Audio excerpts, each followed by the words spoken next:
Brasil Competitivo, e agora você como presidente da Academia Brasileira da Qualidade. Eu gostaria que você, então, primeiro seja bem-vindo, Guaranha, que você fizesse um resumo para que as pessoas conhecessem um pouco quem é o Guaranha. Claro que tem vários acadêmicos aqui na nossa live nos prestigiando e prestigiando também a você, mas eu queria que você fizesse um resumo da sua carreira profissional até chegar ao momento de ser o presidente da Academia Brasileira da Qualidade, Guaranha. Por favor. Tá bem, Haroldo, mas primeiro eu vou te agradecer pelas lives que tu tens empreendido nesse primeiro semestre, né? Eu sei que tu já falaste, esse aqui é o terceiro circuito, mas tem o circuito 1, que foi da qualidade, o circuito 2, que foi dos líderes da década de 90, agora esse que é o futuro. Então, isso tudo está bem construído no sentido de passar para as pessoas que nos assistem, né? Que tem um sentido, que tem uma intenção, e a intenção é entender cada vez mais a qualidade, porque nós seremos cada vez mais capazes de trabalhar com ela no futuro, né? E tu é a pessoa que está conduzindo isso, eu te agradeço, eu sei que eu já te falei algumas vezes, em particular, mas a ABQ, eu, os acadêmicos, a comunidade da qualidade, agradece esse teu trabalho, é um trabalho muito valioso para o momento atual do Brasil, e parabéns, e que feliz que eu estou aqui contribuindo com isso agora, aqui, nesse momento.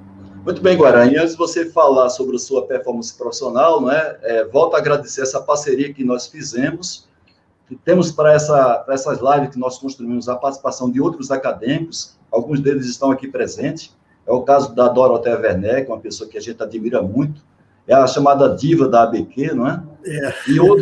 E outras pessoas que têm contribuído muito para isso, pessoas que não são da academia, que é o caso do Carlos Cardoso, sempre está nos ajudando, o apoio aí do Sayur Mohamed, e dessa maneira a gente vai disseminando esse movimento da qualidade no Brasil, suscitando uma coisa que eu considero muito importante para a maior competitividade das empresas aqui no Brasil e para os serviços públicos prestarem serviço de melhor qualidade para nós que somos cidadãos. Então, Guaranha, eu queria que você fizesse, então, em pouco tempo, aí, um resumo da sua performance profissional, e eu andei consultando um pouco sobre a sua vida profissional, e eu tenho algumas fotos aqui para mostrar, que eu gostaria que depois você explicasse algumas delas, que eu acho que são bastante interessantes para o pessoal te conhecer. Por favor, Guaranha. Tá bem, eu vou ser mais breve, mas vou dar uma passada em alguns pontos. Eu me formei em engenharia mecânica em 1974, e depois, em seguida, eu fiz um concurso para a Petrobras, passei na engenharia de equipamentos, um belíssimo curso lá no edifício sede, 1000 horas de curso, e posteriormente eu fui trabalhar na construção da refinaria do Paraná, fiquei 5 anos lá, e em 1980 eu vim para a Copesul. Ali na Copesul, a minha área, eu era responsável pela montagem de tubulação, e depois na parte de projeto, engenharia, e foi interessante. Quando é que surgiu o meu contato com a qualidade? Eu digo, a mosquinha azul, né, da qualidade, foi por volta de 1984, quando eu era responsável por uma equipe de engenheiros e inspetores de equipamento e também da parte de construção, e nós tivemos o contato com a Montreal Engenharia, e ali veio o conceito de qualidade na engenharia e no projeto na montagem. E nós fizemos, então, 2 fornos com qualidade assegurada. E isso foi espetacular, escrevemos um artigo, publicamos na Petrobras na época, e aí começou o meu interesse.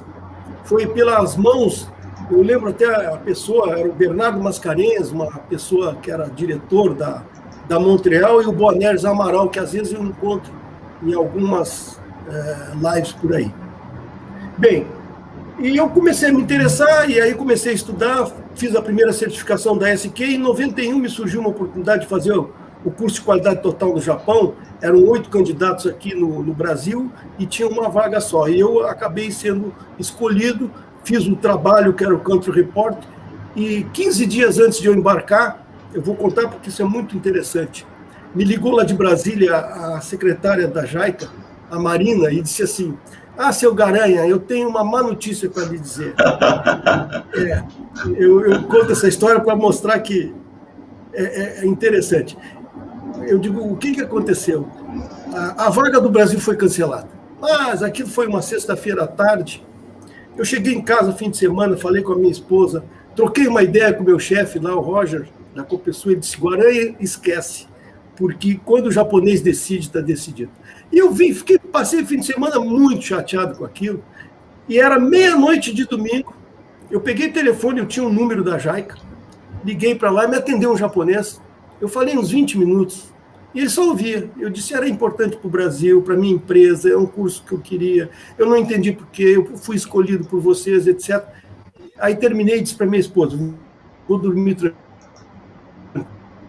fiz o que eu podia. E passaram uma semana, duas, um pouquinho antes do início do curso, e aí veio de novo a tal Marina, me ligou, olha, seu Garanha, ela me chamava Garanha, eu tenho uma notícia boa, o senhor foi escolhido, o Japão reconsiderou a vaga do Brasil, e a notícia ruim é que o senhor embarca em uma semana.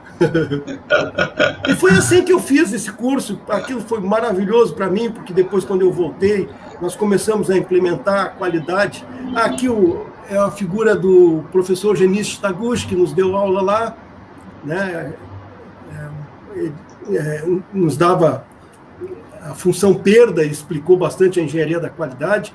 É um professor muito sério, mais sisudo, assim. Aqui na casa do Dr. Cano, ali, um karaokê, eu estou ali com uma camisa cor de laranja, ele nos recebeu muito bem, foi espetacular ali a convivência com ele era o coordenador técnico do nosso curso. Então, durante esse trabalho, nós ganhamos o prêmio Melhor Trabalho em Equipe, Brasil, Colômbia e Malásia, e ganhamos uma recomendação do Dr. Cano como o melhor trabalho daquele curso. E foi maravilhoso. Depois eu perguntei para a minha coordenadora lá, a japonesa, Takahashi, por que ela tinha acontecido com o Brasil. Disse assim, olha, as pessoas que vinham em algum momento aqui, elas não estavam dando atenção ao curso, os teus colegas do Brasil. Mas resolvemos considerar em função da tua iniciativa e eu digo, pois é, está aí, ó. Nós ganhamos o prêmio do melhor trabalho em equipe, e aquilo, me enrolei na bandeira do Brasil. Olha, vou dizer, foi uma coisa assim que eu chego a me arrepiar. Mas, enfim, eu vou passar mais rápido, porque isso não interessa para o público. Mas é algo que eu sempre digo para os meus filhos, e eu sempre falo. Vai até o limite das possibilidades. Depois, se tu escutar não, tu diz, eu fiz o que eu podia fazer. Isso para mim, sempre virou referência de comportamento, né? Muito bom. Aí, depois... Nós sofremos, que eu digo, uma mudança muito grande, mas eu fui um dos autores, junto com a consultoria, 43 pessoas, trabalhou na reengenharia da Copesul, foi um trabalho fabuloso, redesenho completo dos processos, reestrutura organizacional, rebaixo do nível, pagamento por multi-habilidades, enfim. E aí, o nosso diretor superintendente, Dr. Cine Lima, olhava para mim e dizia assim, Guaranha, depois da reengenharia, como é que fica a qualidade? E eu dizia, olha... Vou ver como é que fica. Né? E eu, em 94, eu fui assistir lá em Las Vegas, o Congresso da American Society for Quality, e aí eu trouxe um material, e no avião eu abri e tinha o conhecimento do Malcolm Baldwin, e ele era um integrador da qualidade na gestão. Aí eu digo, é aqui. Fiz todo um estudo, apresentei para ele e disse assim, se nós implementarmos a reengenharia, nós vamos chegar perto dos 700 pontos, os 700 pontos dá o vencedor do PMQ, e significa dizer que é uma gestão de excelência. Aquilo foi achar uma agulha no palheiro, foi sensacional. E foi isso que nós fizemos. Em 94, nós concorremos ao PMQ, recebemos feedback, 95, 96, desculpe, 94 não, 95, 96, e 97 a Copesul ganhou o Prêmio Nacional da Qualidade, foi uma coisa excepcional, junto com a VEG e junto com o Citibank na época. A primeira empresa, junto com a VEG, a ganhar o programa de qualidade, o prêmio da qualidade, sendo genuinamente brasileira, né? Porque as outras eram empresas com gestão vinda de fora, adaptativa, nada contra a Xerox, a IBM, a Alcoa, ótimo, Citibank, mas, na verdade, eram empresas que também se valiam muito. Aqui é uma fotografia... que eu tenho um pouco de história também, mas eu vou ser breve, mas eu vou contar. Faltando 3 semanas para ir a Brasília receber o prêmio, num jogo de futebol de salão, eu rompi o tendão esquerdo, jogando bola. Na verdade, eu fiz 3 gols e depois, quando eu estava jogando, senti uma fraqueza, caiu ali para trás. Disse, pô, mas quem é que me chutou? E ninguém tinha me chutado. Eu tinha rompido o tendão. Eu passei por uma cirurgia, costurar o tendão, um negócio muito chato, porque depois tem a fisioterapia. Mas o Cine Lima disse assim, não, tu vai no prêmio, não dá para a gente ir no prêmio sem ti. Pagou passagem para minha esposa, um lugar especial, com 2, 3 lugares no avião lá, e eu fui de cadeira de roda, e aqui ele desceu, o Fernando Henrique entregou o troféu para ele, e ele desceu e veio me cumprimentar com o troféu está meio escondido ali, e foi outro momento também fabuloso. Enfim, eu posso dizer que a vida sorriu para mim em muitos aspectos, familiares e também profissionais, quando eu resolvi encarar a qualidade como uma dádiva pessoal na minha vida profissional. Enfim, aí entrei no processo do PGQP, aqui foi uma entrevista lá, olha, o guri novo que eu era aí, tinha pouco mais de 40 anos. Depois o MBC, eu também atuei 7 anos no MBC, no Conselho Superior, porque o Cine Lima sempre queria uma representação externa, e ele delegou a mim a participação. O Programa Gaúcho Qualidade também, a Fundação Nacional como examinador, e depois na banca de juízes. E foi ali na banca de juízes que eu conheci o João Mário Silag.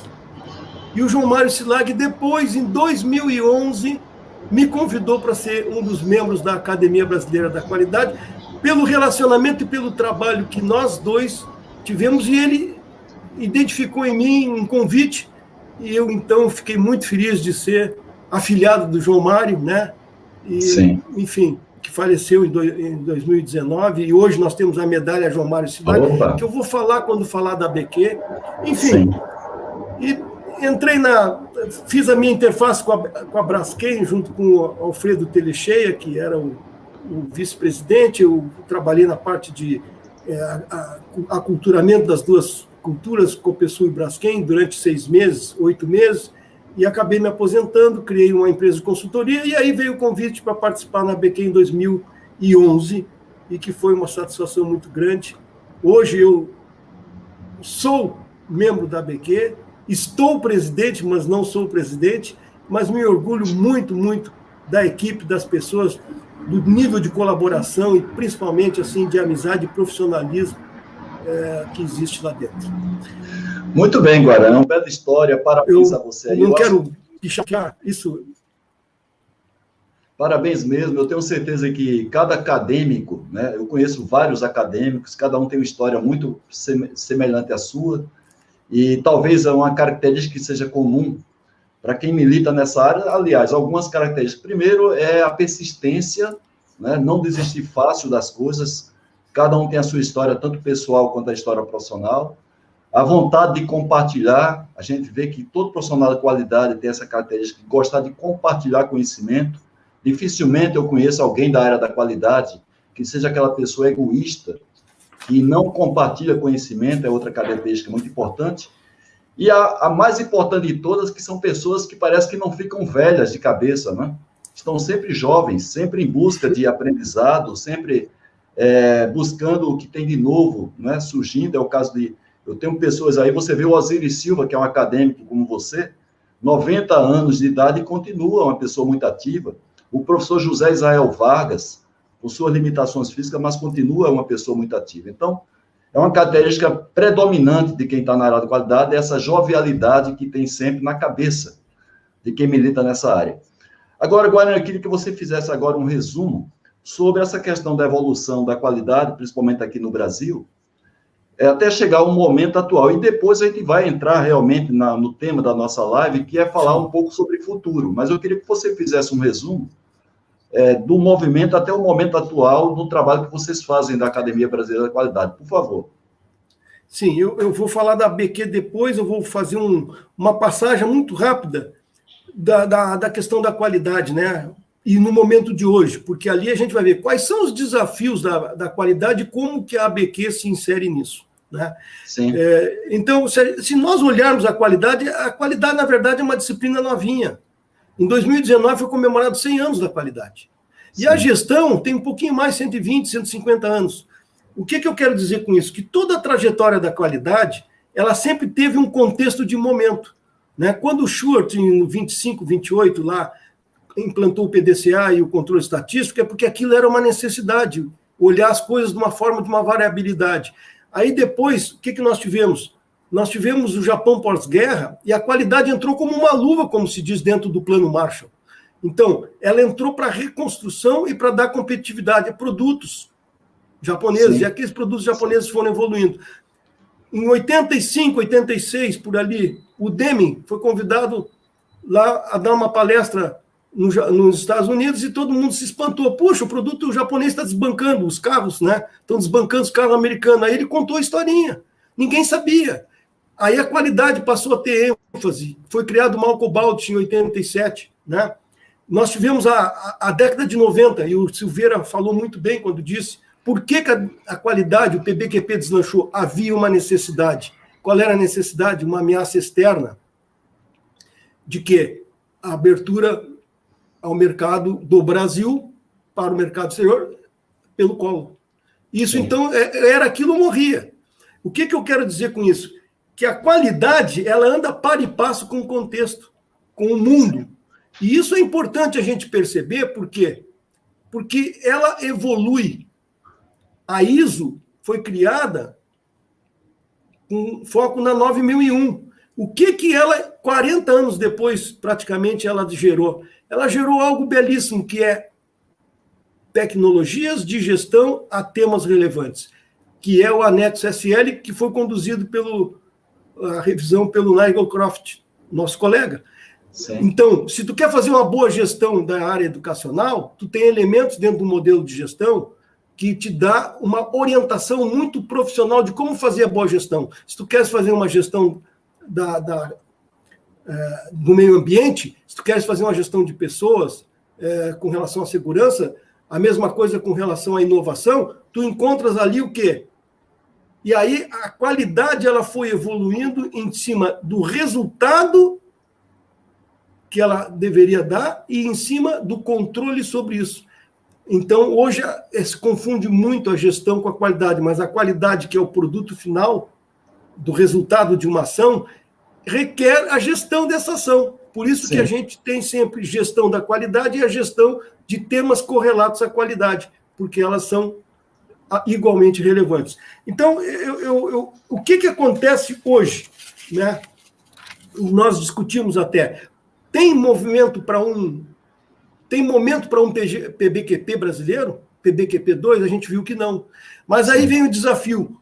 O que hoje, no Brasil, seria um mobilizador de uma ação mais forte e assertiva da qualidade? Aí eu recorro aos momentos de hoje. O que nós temos? 2015, o Programa de Objetivos e Metas de Desenvolvimento Sustentável, né, os 17 objetivos a 169 metas, está ali. Aquilo chegou no Brasil também. Está sendo trabalhado, mas ainda tem muito o que fazer. Depois nós tivemos, 2018, aquele manifesto lá que alguns criticam, eu também critico em parte, com relação a empresas responsáveis, ao foco nas partes interessadas, ao Business Roundtable, aos investimentos em ESG. Né? E aquilo surgiu como que a área financeira disse assim, vocês só vão ganhar dinheiro se vocês comprovarem que são socialmente responsáveis, ambientalmente responsáveis e tiverem uma governança confiável. Isso mobilizou as organizações a se adequarem para isso. Então, o que eu quero dizer com isso? Eu quero dizer que hoje a qualidade é muito mais do que produto e serviço. A qualidade ela tem produto, serviço e tem aqueles serviços de infraestrutura e atividades fundamentais à qualidade de vida. E isso andou pouco. Se nós olharmos educação, qual é a qualidade, o produto final da educação? É ruim. Existe possibilidade de ter uma melhoria na gestão. Saúde. O resultado até foi ótimo em função do SUS existir em relação à Covid. Mas significa dizer, tem muito o que fazer. Serviços de governo, da administração pública, a própria procrastinação de decisões bem tomadas, O que eu quero dizer com isso? Que a qualidade ela pode ser protagonista Sim. da melhoria de um aspecto fundamental à cidadania, a qualidade de vida das pessoas. E eu acho que isso pode sim mobilizar a nós brasileiros e dizer que a qualidade não é um PBQP2, ela é uma possibilidade real de ensinar os tomadores de decisão a tomarem as melhores decisões para que os serviços fundamentais que são associados à vida das pessoas, à cidadania, afora aqueles de mercado, que eles andam jamais, mas ainda tem muitas lacunas, e que ela possa ser o grande veículo, porque ela tem, sim, condição de auxiliar esse novo momento, que é o momento de 2050, afinal de contas, o Brasil ficar entre os 4, 5 economias que não mais serão medidas pelo PIB. E aí a gente tem os desafios de hoje, que a gente já conhece, mas eu vou só relembrar alguns, né, para dizer, a indústria 4.0, sociedade 5.0, está ali. É uma realidade. Como que tu trata isso? Não sabemos. É um desafio para a qualidade também. A economia verde, energia renovável, carbono zero ou negativo até 2050. O Brasil está nessa. Estados Unidos cada vez mais com o Biden. A fragilidade demonstrada na pandemia mostra o quê? Cooperação. A cooperação era baixa a nível mundial. Cooperação sem cooperação não consegue. Novas formas de trabalho, trabalho à distância, online, presencial, as relações do líder e liderado, enfim, o perfil do líder também mudando. Não tem condição mais de controlar e de fazer a gestão tipo há 15, 20 anos atrás, no século XX. Cada vez mais é confiança, direção, puxar pelo coração e pela responsabilidade e autonomia. Ou seja, dar propósito e trabalhar junto nisso. Não tem outra alternativa, porque senão vai ficar atrasado na agilidade e vai perder o passo. Enfim, as transformações digitais são outros modelos de negócio. Então, isso veio para ficar. Agora, as perguntas que a gente faz, e a qualidade nisso? Nós não sabemos. Então, o que eu quero dizer, olha, só dei uma passada muito rápida, as desigualdades sociais, onde a ABQ está estudando, com o Héctor e o Vivaldo, cada vez aumenta mais a distensão de renda. Sim. Os ricos mais ricos, os pobres mais pobres. Isso é viável? Não é viável. Como é que tu consegue fazer isso? Não é só com a qualidade, mas a qualidade é parte disso. Muito bem, a educação é a base da formação e da inserção social. E sem educação para as empresas... Então, Haroldo, eu te digo assim, eu vejo que nós temos, sim, capacidade de achar o fio condutor que vai nos levar a dizer a qualidade ela deve ser priorizada e nós vamos trabalhar junto nessa abrangência de possibilidades e não somente aquilo que era o tradicional nos últimos... Até o ano 2000, praticamente, era o quê? Produto, serviço, era mercado. Isso é extremamente importante, mas isso as empresas sabem como fazer. Esse outro lado, serviços essenciais, infraestrutura, dar à cidadania a integração social, isso requer qualidade e tem gestão muito carente nisso. Muito bem, Guaranha. Desde o ano passado que a gente vem conversando, eu e você, para a gente tentar fazer essa integração de forças, principalmente de instituições, como é o caso do Movimento Brasil Competitivo, é o caso da Fundação Nacional de Qualidade, a Academia Brasileira de Qualidade e outros atores importantes.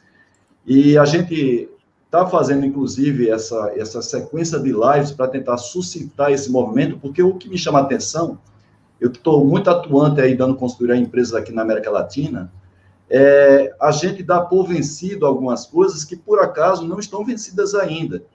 Então, a Cosette Ramos, que é uma das principais especialistas de gestão pela qualidade do nosso Brasil, está aqui presente.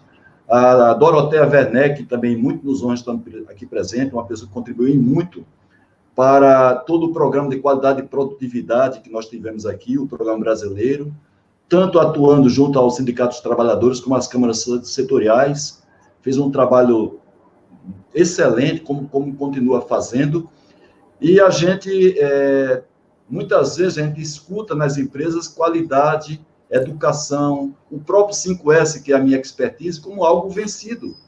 Então, as pessoas me procuram, às vezes, Haroldo, você não tem um 5S aí mais atualizado? Eu queria atualizado se a gente já tivesse vencido o 5S tradicional. que foi criado no Japão no final da década de 50, mas eu faço o diagnóstico em médias e grandes empresas multinacionais aqui na América Latina. Dificilmente nos 3 S, Guaranha, a empresa passa de 60%, né, no nosso critério de avaliação, nos 3 primeiros S. E eu estou falando de médias e grandes empresas multinacionais. E quando a gente fala em educação básica, que sem educação básica a gente não tem nada, não tem qualidade, não tem gestão, não tem liderança, não tem nada sem educação, todo mundo sabe que é sofrível a situação do Brasil, principalmente no ensino fundamental, principalmente no ensino público fundamental. Por isso que vocês estão fazendo esse trabalho riquíssimo aí, junto com as diversas instituições, juntando ao todos pela educação. Vamos ter uma reunião essa semana justamente para dar continuidade ao trabalho que vocês iniciaram. Mas o que você falou aí, você tem plena razão. Nós temos muita coisa para fazer ainda de melhoria no nosso país, tendo como elemento essencial comum a qualidade. Então, a qualidade tem um espaço imenso, e a gestão, um espaço imenso a ser ocupado, a ser desenvolvido. Agora, pode concluir a sua... É que a gente tem o hábito de achar que as coisas se resolvem com um tiro só, né? Tipo assim, é isso. E a integração, admitir o E como possibilidade, admitir que as coisas não são únicas, elas são necessárias várias ações e a qualidade é uma delas e é relevante. Não significa dizer que a qualidade vai resolver todos os problemas, absolutamente. Né? Sim. Mas, pelo menos, é o ponto comum por onde a gente começar, não é? Porque a questão, às vezes, é que a gente tem um problema, ou tem vários problemas que é o que está acontecendo hoje no nosso país, e a gente pergunta por onde começar, né? Aí eu digo, começar pelo básico, e o básico é educação básica fundamental, e aquilo que a gente conhece de gestão pela qualidade, né? Claro que a gente tem que fazer tudo isso aí, observando o contexto do momento, onde você falou aí da indústria 4.0, sociedade 5.0, todos os trabalhos de inovação que a gente está vivenciando, mas a gente tem que fazer isso em paralelo a recuperar, a restaurar aquilo que é o básico. E a gente não venceu esse estágio básico ainda. Eu diria assim, Haroldo, a qualidade ela tem o desafio de ampliar a visão dela, de fato, ou seja, ela ser um instrumento de melhoria do bem-estar social em cima de uma melhor gestão de saúde, melhor gestão da educação, melhor gestão dos aspectos de infraestrutura, de saneamento, de saúde básica. Isso tudo passa por qualidade, que é o que sai lá na ponta, e pela gestão disso. São as duas coisas. E tem também coisas novas que nós não temos resposta. Como é que fica essa indústria 4.0? Como é que fica os negócios digitais e a qualidade dentro disso? Então, também tem desafios inerentes ao papel inicial da qualidade. A qualidade tem que responder por esse lado também, que é novo.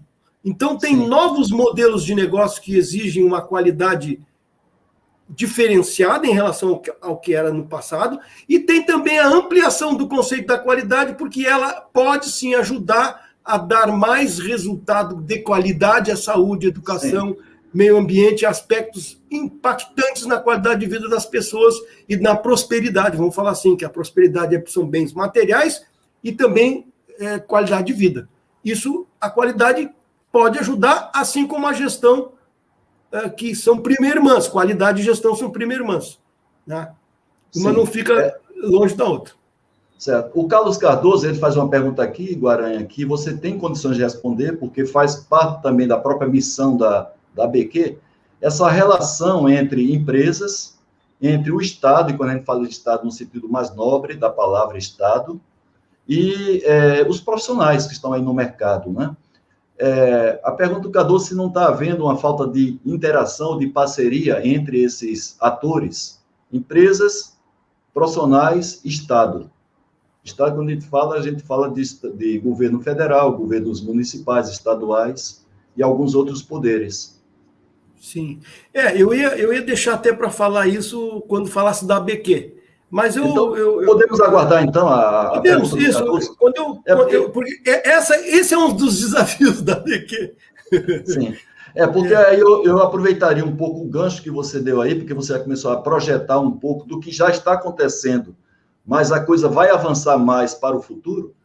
é justamente isso. Quais são os desafios que você Para as acha organizações.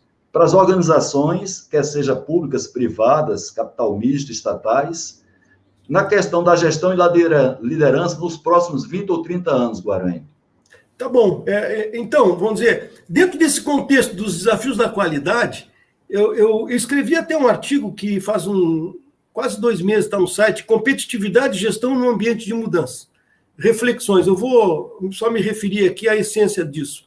Quer dizer, como hoje a gente tem sustentabilidade, inclusão social, ESG, capitalismo para as partes responsáveis, para as partes interessadas, capitalismo responsável, né? A gente tem o quê? Uma série de demandas que elas impactam a organização. E aí vem, eu classifico que a empresa, na verdade, ela vive dilemas. Por quê? Porque ela olha para tudo isso e ela deve perguntar, puxa, como eu estou madura para isso? Eu consigo assimilar? Isso é modismo? Isso não é modismo? O que de fato são coisas mais permanentes? E aí, então, a organização, ela, dentro do seu modelo de negócio, ela tem que considerar o ambiente e as demandas e a sua identidade e o seu propósito e tomar as decisões corretas para se posicionar para que ela seja, de fato, uma empresa de sucesso. E isso implica o quê? Que a gestão se torna complexa. Né? A gestão ela não é complexa, por quê? Porque ela tem que atender o curto prazo e o acionista cobra resultado no curto prazo, mas também tem o médio prazo. Ela tem uma responsabilidade social e ela tem uma gestão de custo fixo, que em determinado momento ela tem que reduzir o número de pessoas, e aí como é que fica? Ou seja, ela tem sempre dilemas e a gestão é complexa. Não é multidisciplinaridade, multiprocesso, ambientes que não são bem visíveis numa leitura. Ou seja, isso leva a quê? Que ela tem que ter uma estrutura e uma organização adequada a essa agilidade. Aí muitas delas recorrem a startups para serem mais ágeis na inovação. Muitas delas recorrem a níveis, praticamente 2 ou 3 níveis hierárquicos para serem mais ágeis na relação dos processos. Né? A estrutura organizacional ela está a serviço do modelo de negócio. E se o modelo de negócio é muito dinâmico, a estrutura tem que ser dinâmica. Sim. E aí vem o papel do líder. Né? O líder. Engajamento das pessoas, entendimento desse contexto, capacidade de autonomia para essas pessoas e, ao mesmo tempo, tapar e passo as mudanças e ao cenário para que possa tomar as medidas de modelo de negócio, de adaptabilidade e de estrutura organizacional ágil e participação das pessoas. É pouca coisa isso? Não é pouca. De jeito nenhum. É completamente diferente. Né? Sim. E isso tudo leva a quê? A que a organização, ao mesmo tempo, ela tem o quê? A necessidade do conhecimento e tratar das competências e tecnologias. E aí vem um lado importante que, normalmente, as grandes organizações elas conseguem suprir, que é o quê? A capacidade educacional das pessoas a lidar com as novas tecnologias, a adquirir novas competências e também os conhecimentos. Isso para uma empresa grande, que são, bota lá, 50, 100 empresas no Brasil, isso, de certa forma, não é problema. Agora, coloca isso no universo do Brasil como um todo. Aí vem, de novo, a educação. E aí vem o que a educação limita. Eu gosto do conceito que eu já falei em algum momento, mas a escada do conhecimento do Marriott. Sim. O que significa isso? Não adianta eu olhar e não entender as coisas. Não adianta eu querer copiar algo que eu não sei qual é o conceito que está por trás. E aí eu vou fazer o quê? Eu posso fazer melhorias, mas vão chegar no limite. Quando eu tenho uma capacidade educacional, eu consigo refletir sobre o porquê das coisas. E eu consigo motivar um aprendizado de alto nível, e aí isso sim me dá diferenciação. Então, o que eu digo que é o grande desafio das empresas nesses 2030, 2050? Economia verde. Carbono zero negativo. Vai ter que fazer isso. A volatilidade das pessoas em relação aos seus empregos, a fixação, é muito. Se as pessoas elas ficam 2, 3 anos e acham que vai ficar mais 3 ou 4, para ela ser gerente, ela pula fora. Sim, ela não fica aquele negócio de carreira. A mesma coisa a empresa. Se ela sofre crises, ela trata também de reduzir o custo fixo, ou ela já nem tem um custo fixo maior dentro das... Então, os desafios das empresas é o quê? Primeiro, distinguir o que é modismo do que é realidade. Eu sei que tem críticas, e nós na BQ discutimos muito o tal do ESG. Né? Eu tenho alguns colegas que dizem, isso é um modismo, respeito. Só que eu acho que tem um ponto positivo, que é quem tem o dinheiro está mexendo no bolso de quem precisa do dinheiro. Ou seja, tem 37 trilhões de dólares como é o BlackRock? Disponíveis para serem disponíveis para isso. E o BlackRock tem 9 trilhões para dizer o seguinte, eu quero ver se tu é responsável nas tuas atitudes empresariais e aí eu vou te dar dinheiro para o teu projeto. Todo mundo... Pode ser modismo, mas é que nem o cinto de segurança. No momento que afeta o bolso, o comportamento se adequa a isso e depois vira cultura, tá certo?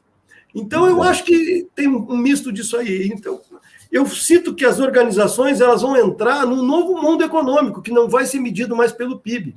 As pessoas já não querem muito saber que o PIB subiu 5%, 6%. Elas querem saber o seguinte, como que está a condição de vida aqui? Como que está preparado para trabalhar integrado numa pandemia? Será que o que é dito... As mídias sociais, elas detonam muita gente, assim como elas elevam demais. Né? O que eu quero dizer assim, é um mundo completamente diferente. Então, as empresas são outras que, quando eu entrei na Petrobras, meu pai me disse, que bom, vai fazer carreira numa empresa... Né? E até quando eu saí para entrar na Copesul, ele me disse, tu tem certeza bem que tu vai fazer isso?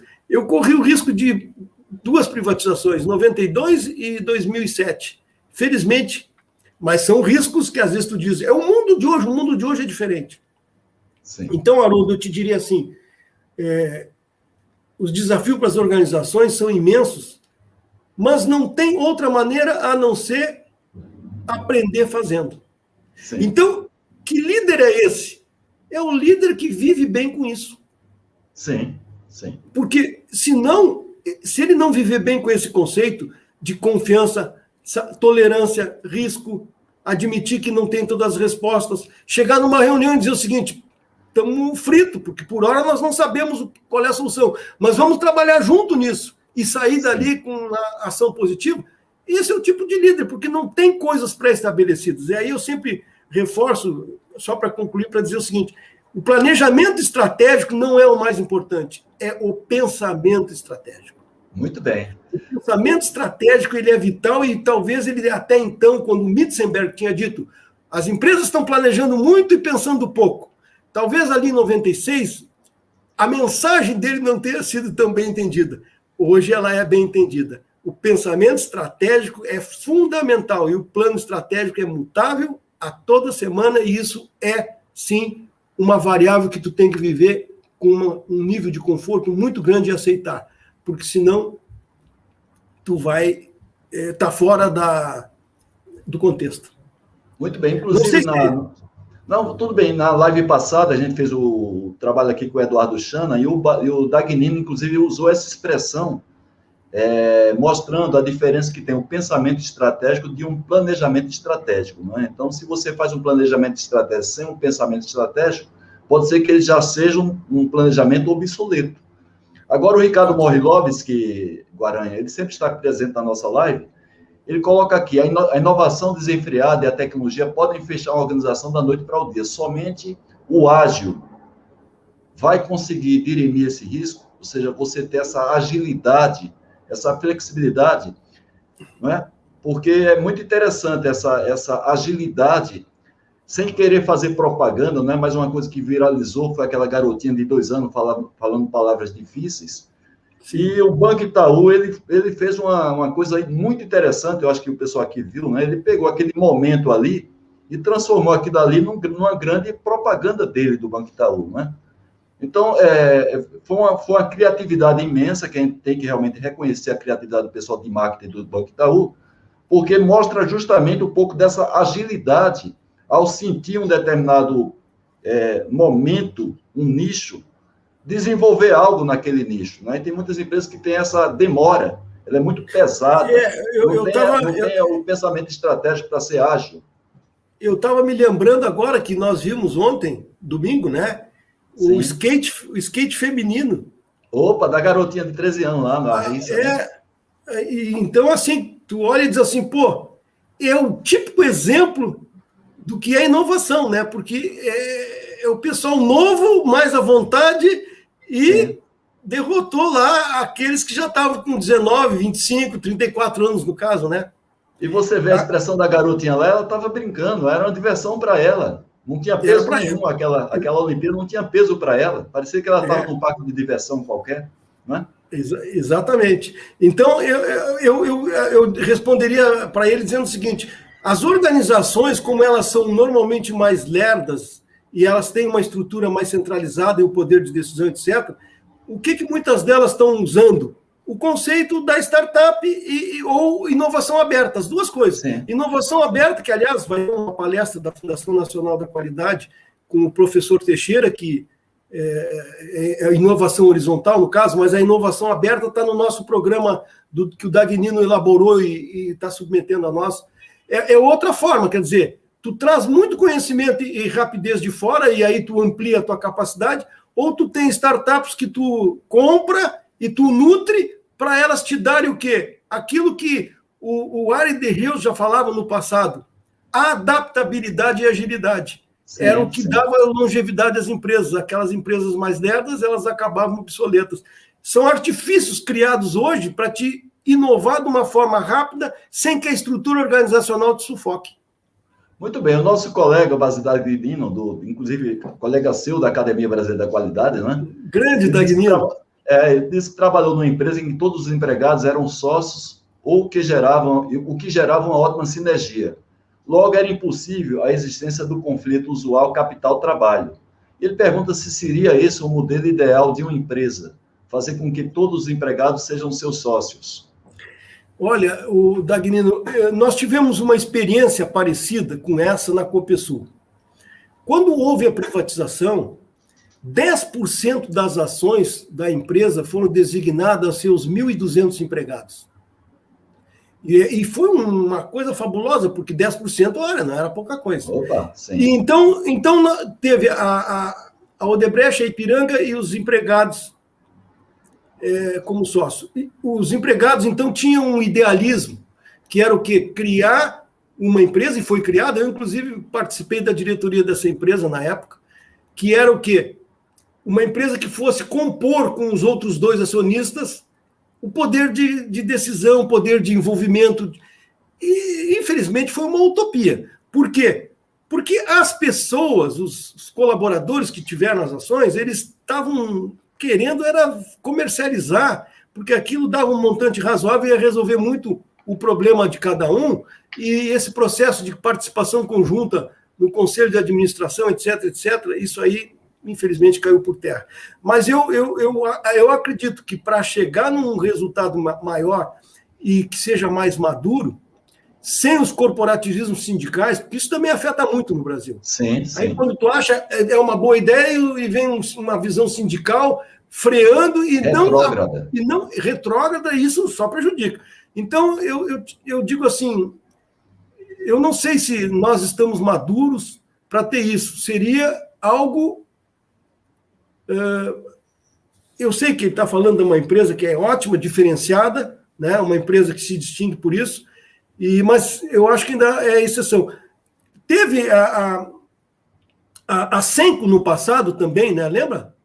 Sim, eu me lembro, virando a própria mesa, era o... Não, esqueci o nome dele agora. Daqui a pouco eu me lembro. Inclusive, ele também tinha participação dos empregados na gestão da Senco. Eu sei que a Senco hoje existe, ela já é um outro tipo de empresa, né? Mas eu acho assim, seria bom dentro do ambiente maduro e profissional, mas eu acho que no Brasil é difícil tu não contaminar com interesses político-partidários que acabam se envolvendo numa decisão de empresa, e aí quando tu vê aquilo que é o mais importante, que é o objetivo final da empresa e a satisfação das pessoas que lá trabalham, fica em segundo plano. É o Ricardo Semler, me lembrei agora. Ricardo Semler, isso. Guaranha, eu queria, então, agora abordar a última colocação, porque a gente já está chegando daqui a pouco ao final da nossa live, com relação à ABQ. Né? A gente tem aí esse futuro pela frente, muito desafiante, porque cada vez mais se tornam as relações mais complexas em todos os sentidos. E como é que a ABQ hoje está se planejando dentro dessa questão do pensamento estratégico para enfrentar, no bom sentido, né? Enfrentar, que eu estou dizendo, não é ir contra, mas vencer esses desafios que o mundo e as organizações estão nos impondo. Quais são os pensamentos estratégicos hoje da ABQ para isso? Tá bem. A ABQ, ela é novinha, vai fazer 11 anos. Né? Quando a gente vê, por exemplo, a Academia Internacional da Qualidade, ela foi criada em 1960, duas pessoas, eram três, mas duas delas eram nada mais, nada menos do que o Kaoru Ishikawa e o Armand Feigenbaum. Então, nós estamos com 50 anos de atraso em relação, mas criamos a nossa ABQ, eu não fui um dos criadores, eu fui convidado logo após a fundação, e eu acho que foi um grande momento. Agora, o que, na verdade, é o nosso dilema como instituição? O nosso propósito final é a cultura da qualidade. Sim. Se dá por conhecimento, se dá por posicionamento e se dá por mudança de comportamento.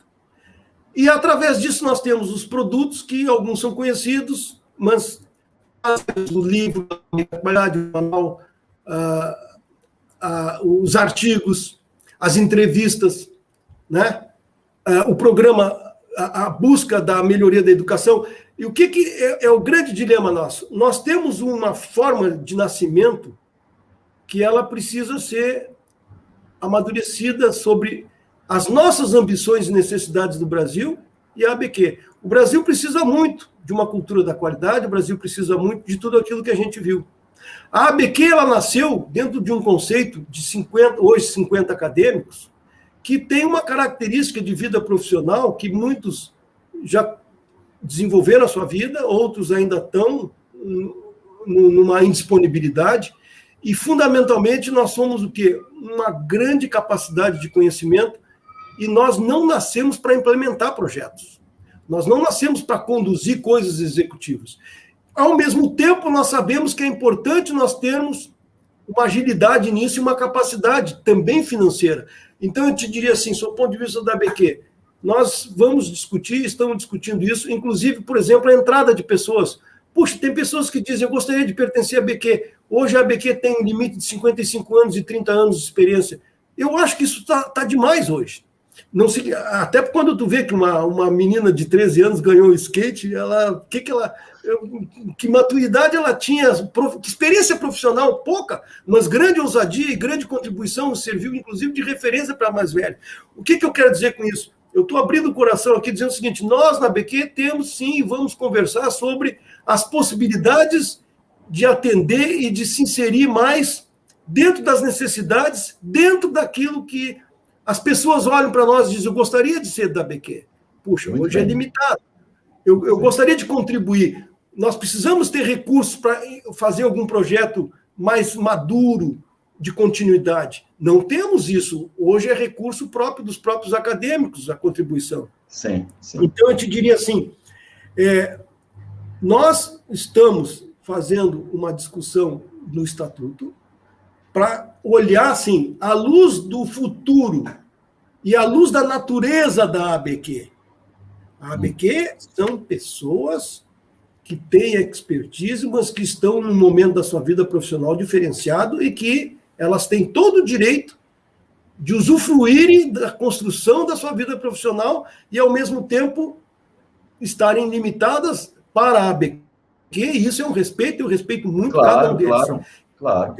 Eu praticamente conversei com todos os 49 acadêmicos para entender o que cada um podia, o que cada um gostava, e isso é uma riqueza. Então, eu acho que o grande desafio nosso da ABQ é olhar para isso e enxergar uma capacidade de melhor atender as demandas e as expectativas que são geradas para a ABQ e não perder a sua integridade, não perder a sua independência e, ao mesmo tempo, ser útil a essa necessidade, essa transformação que o Brasil precisa.